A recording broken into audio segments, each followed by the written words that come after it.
大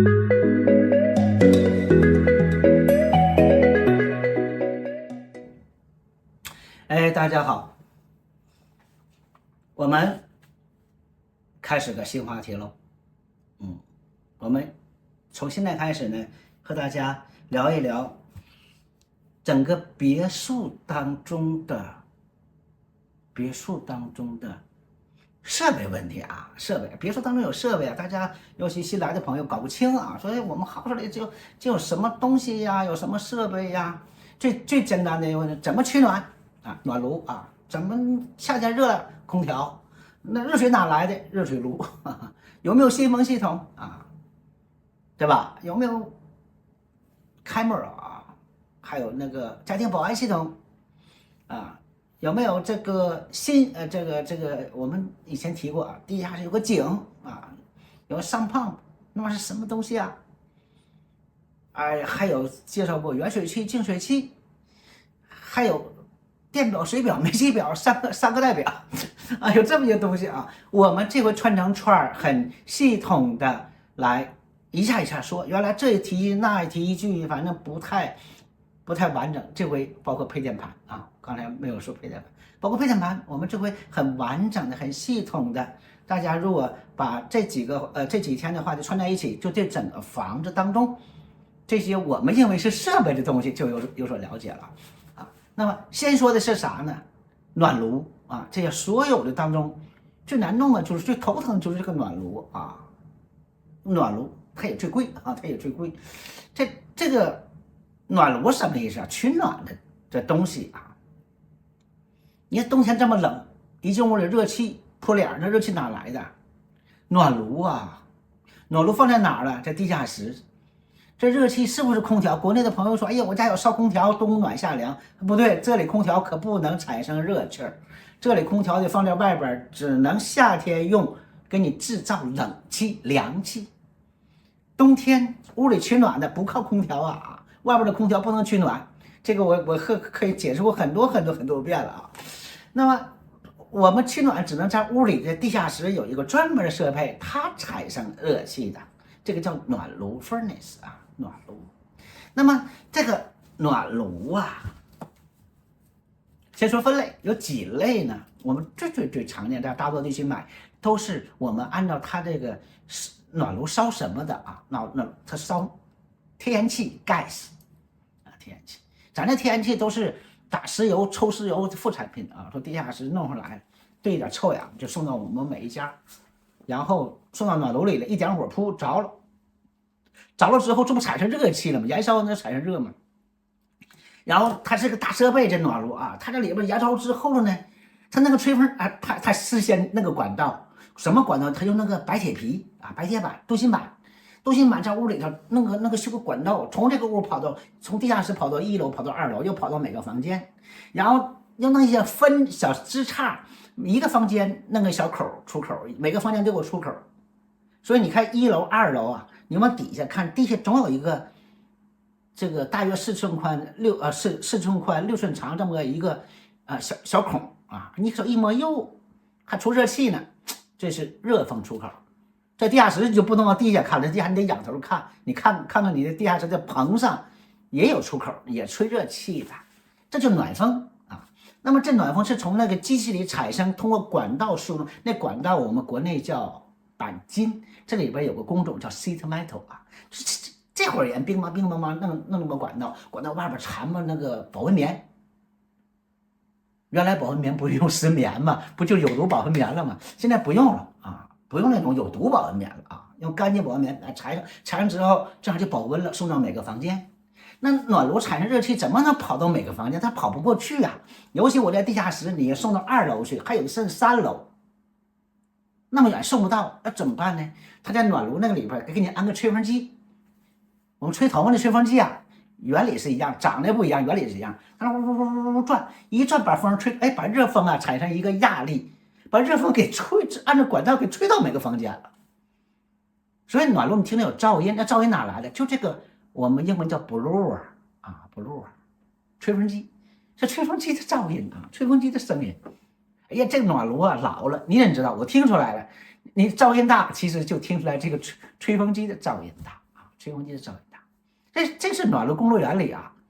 那么除了燃烧天然气的暖炉之外，还有其他的没有？有喂，我们在一些地方大量的用什么呀？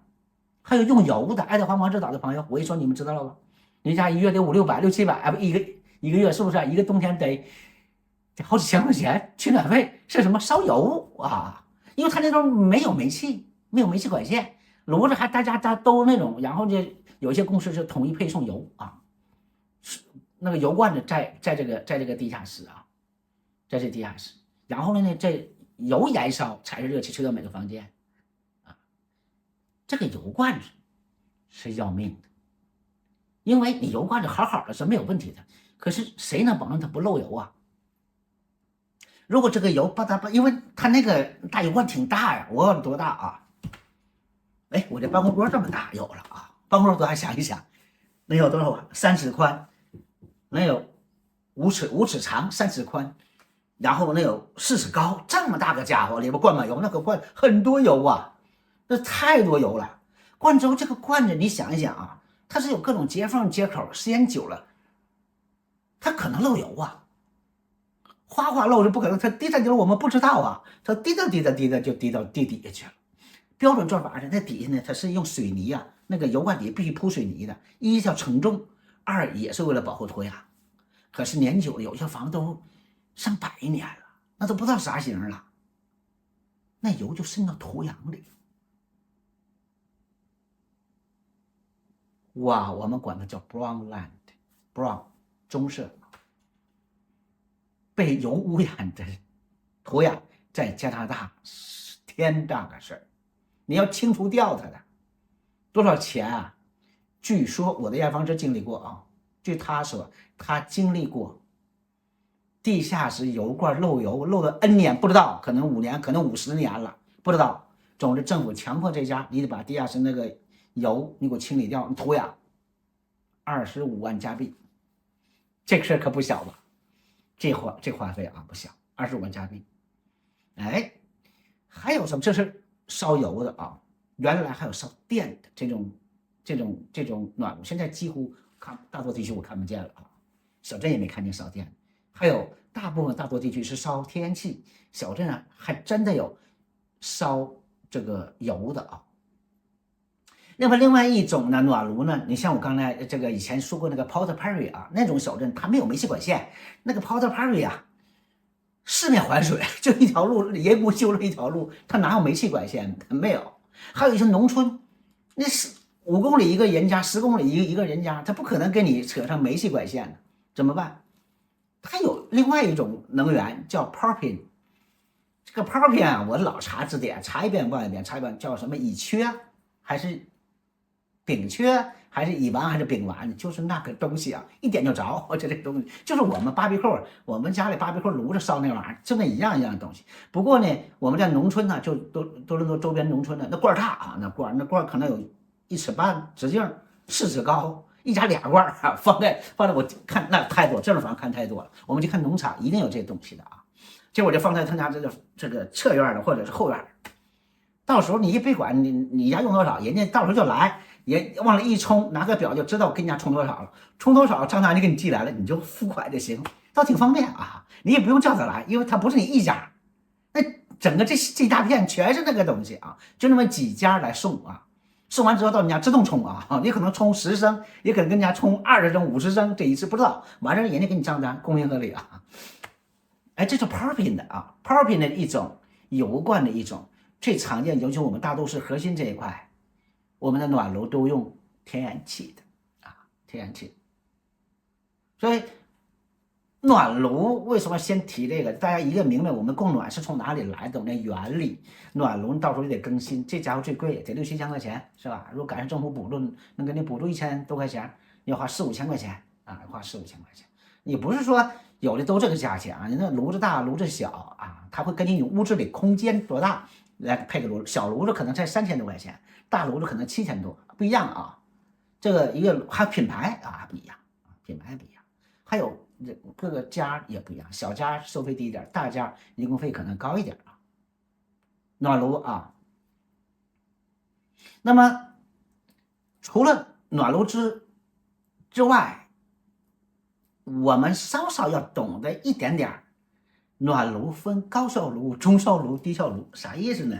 说这煤气呀、天然气一燃烧，咱还别说太专业了，同时燃烧1个小时，人家屋里那暖暖乎乎的，咱们家也是3间纸房子，燃烧1个小时，屋里还温度上不来，咱那炉太老了，这叫热效率低啊，热效率低。那么这热效率低了怎么弄啊？那就换新炉子呗，花钱啊。暖炉呢有个尾气管，燃烧得有产生尾气得排出去啊，大约3寸管。你看那个尾气管是，如果是4寸的白铁管，基本上这个暖炉是中低效的；如果是个3寸的白色 PVC 管，这个暖炉肯定是高效炉；如果是个3寸的黑色的 PVC 管，塑料管，这个就有点说不清啊，因为有那么2年啊，2016到2018年，他就给你弄个黑管，那个时候也可能中效的，也可能高效的。但是2018年错了，2008年啊，2008年以后高效炉子必须，那2008年都是高效炉了啊，2008年以后的炉子都用白色 PVC 管做尾管，一看就知道高效炉。如果是 PVC 管黑色的，可能是2006到2008的。如果大铁皮管换，那是低效炉，那是老炉，那太老，那这太老。哎，它有个热效率的问题啊。有时候暖炉说，哎呀，我们这暖炉就地下室很热呀，1楼很热，为什么2楼我的主卧房就冷了呢？温度上不来。我最多的见过啊，地下室和楼上差10几度，差10几度。我以前提过这个话题是吧？顺便再提一下，这就是因为暖炉刚才说了，你有通风管道，也可能管道保温棉脱落了，太久了。那你暖炉那一股一股的通风管道也不是整根的，那也是白铁活，是不是有插口啊？那插口是不是活了，漏风了？那你从这地下室顶到1楼，再顶到2楼，还从这个近端顶到最远端，这么长一条路径，到那之后那热风都变凉了，或者都跑没了，你怎么能热？这是新房子也，如果你靠这方法也不行，为什么？你想想我们的新房都4楼高都有，甚至地下室啊，上面3层啊，这4层你想要通过这个就这么一个小吹风机把这个暖气从地下室吹到3层，很费劲的，吹不到啊。所以工程师开始换脑筋了，说别，你那么大管子怎么吹啊？没有劲儿。我们现在改细。你看看我们新盖的 townhouse 啊，联排别墅，它的出风口是圆的了，已经不是传统的方的了，是个圆的4寸圆孔。然后你再一听呢，暖炉一起来，有时候偶尔能听见像吹口哨的声音，吱吱响。为什么现在出风口变成圆的了呢？你想象一下啊，如果我们拿一个塑料管吹气儿，一个塑料管1寸的。我们根本吹不动啥。如果塑料管像这个笔这么粗，我们很有劲儿啊，吹得很远。管越细，我们相同的压力下吹的气儿越远。它就用这个原理，你不高吗？用正常的铁皮那管道送不上去，好了，我给你换密封的 PVC， 而且很细，这使一点劲能跑很远很高啊，就这原理啊，就这原理。所以现在townhouse3层的，地面上3层townhouse，地下室放设备间，暖炉在地下室，这种都是小圆管啊，圆的 PVC 管做通风口的管啊，这是这么个事儿啊。毛病就是它这玩意儿老有噪音，不安静啊。大家知不知道吹口哨啥原理？就这原理，你拿个管很细，你吹那么好就吹出响出来了啊。你要拿个很粗管，你吹啥响啊？一点响都没有，对吧？你要拿个细管，你吹。你会不会吹也可能吹出响出来啊？就是为什么有的汤号你一听老吱响，那什么响呢？暖炉。那么暖炉需要日常维修维护的，你头1年2年3年没有事，新炉过几年你要不老不维护也不行啊，新的暖炉呢，它有一个里边它有一个，哎呀，很智能了，它有一个排，因为它也有时候就有水呀它有冷凝水，冷凝水里边就含着一些沉淀物，就把那排水管堵死了。这暖炉会发生什么事呢？屋里烧到16度，咣当停了，一会儿又起来了，又烧到16度又停了，屋里温度上不来。那可能你的排水那管堵了啊。暖炉上还有一个什么大鼓包，我们一看有这么大啊，这个一般都这么大个儿啊，贴上加湿器。加湿器也可能没有，一个加湿器本来不贵100-200块钱，加人工费100-200块钱，30-100块钱。这疫情闹的，头两天我的一个客人安个加湿器600块啊，600块。我说得，这是双倍价钱，原来是200-300了啊，600块。那这加湿器啥意思呢？就是你吹的风是不是干呐？我们用上那个超市买那些加湿器用笨办法，其实呢有另外一种好办法，就是安一个暖炉上安个加湿器。那加湿器很简单啊，其实这么个原理。弄一个啊，这个像筷子那么粗一个小铜管、塑料管，把水引进来，然后它有一个铁丝网，它把那水呀，上面是个小槽，灌在槽里，槽里水就溢出来了，顺着网就像水帘洞一样，它不是一个水滴，它是顺着这网这么宽，这水面就这么宽，哗哗哗哗哗往下流，流底下它收集起来，用个尾管就甩出去，甩哪去了？暖炉旁边有个地漏。暖炉旁边有个地漏，大家说这地漏里为什么老潮乎乎，老有水？老有水就对了，老有水就对，没水还坏了啊！哎，它这个只要你加湿器冬天要开加湿器的，夏天可以不，夏天本身潮就不用开了，冬天要开加湿器。然后呢，它这个水一走一过，那边有来个管，就暖炉那个吹出那个风进屋里之前，先经过这个壁子走一圈，这壁子里有水分呢，它就把水分带进空气里了，吹到每个房间。你这屋里湿度就改变了，这叫加湿器啊 ，humidifier 啊。有的暖炉有，不是标配啊，开发商有的给你配，有的不配。我们买二手房的时候，有的家有的家没有，有的家有也是摆设，早就坏了啊。那个东西要有个冬季、夏季开关，有的呢更绝了，外边温度和里边湿度还可调的啊，所以你一年要调几次。你那加湿器如果一年四季你都不动一回，那你恐怕你还没会用啊，加湿器给你用可惜了啊。给你可惜了，哎，暖炉要配个加湿器啊，这是暖炉配个加湿器。暖炉旁边的地漏为什么要有水呢？你说你想啊，好理解，冬天你说了这个加湿器里边水尾水，剩下的水啊流到地漏里了。夏天时候加湿器不开，怎么还有水呢？暖炉吹凉气的时候有冷凝水，这是第一部分。第二个部分，那个地漏要没有水，是不是就臭味就上来了？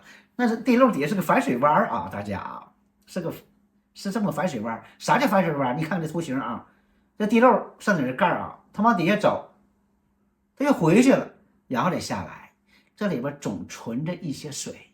这样的话呢，因为它下边真正排的尾管排到脏水管里了，这个臭味就顶不回来了，因为遇见水了。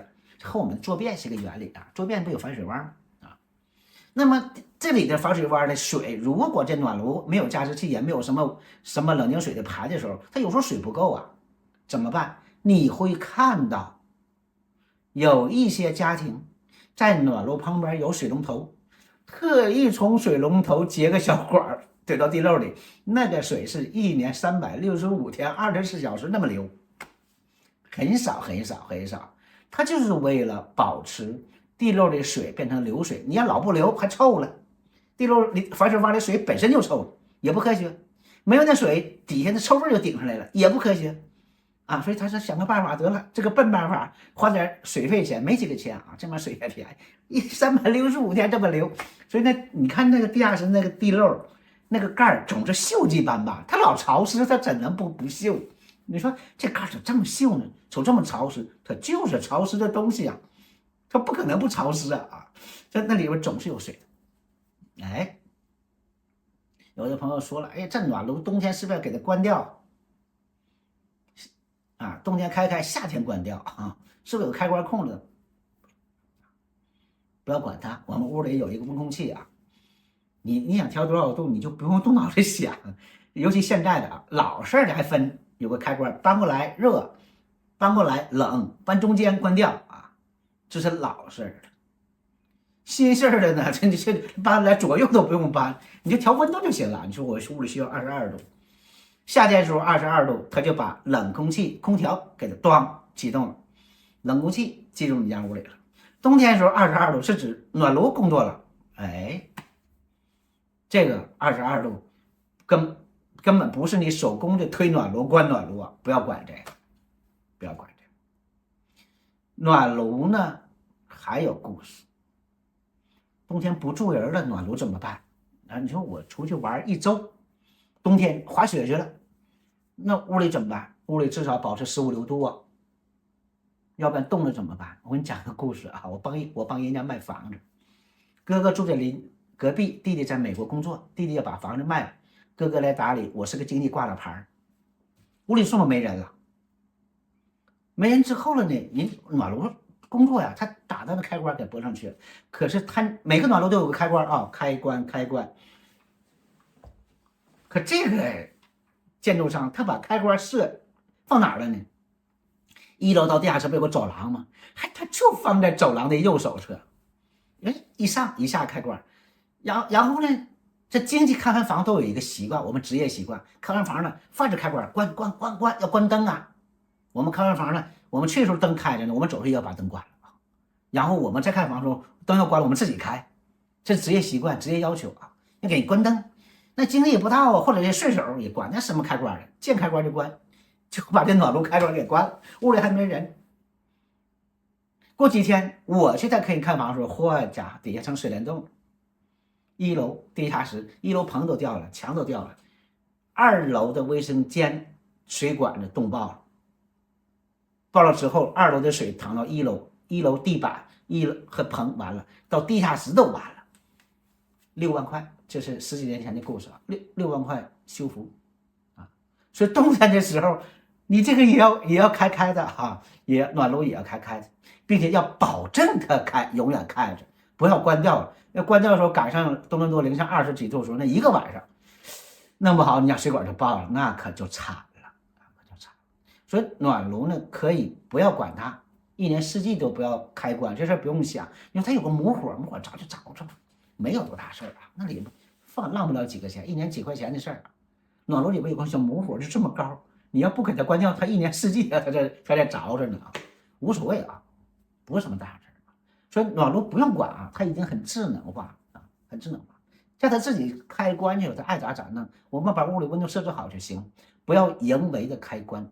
暖炉，我们这是暖炉其实一个基本知识了，要关过滤网啊，关过滤网，它那个我们可以买完房我都教可以怎么换的啊，这个简单啊，那很简单，买过滤网也换啊，你1年1换也行，你1年换10次也行啊，1年换1次也行，这个像车里过滤网，你说你1年换几次，也没有要求啊，基本上暖炉就是这些知识啊，我们在如何看房的时候提到过它。这回我们专门想耗这种设备，把它排第1号，因为它最麻烦。为啥？空调不工作了无所谓啊，夏天空调不工作了，根本就不用空调。甚至深圳的广州老总来说了，哎呀，这用什么空调啊？这么凉快，空调工不工作我们不怎么在乎啊，不会影响生活。可是要暖炉，你想一下，暖炉冬天不工作了呢，那屋里就冻死人呢。暖炉这是我们所有设备当中最贵的，也是最重要啊，最重要。实在不行，它的设计寿命啊，你要听可能是20年都可以。我见过19年的暖炉还在工作啊，很多暖炉12、13年就完蛋啊，因为平时也不做保养，尤其我华人也不懂啊，只要转我就不管它。房屋顶漏水，只要不漏水，屋顶就不用管，这不做保养不行。暖炉应该1年做1次保养啊，1年做1次保养。这样的话，一般暖炉是10几年寿命啊，12、13、14年、15年、16年，这都可能的啊，都可能。好了，暖炉就说这些啊，谢谢大家。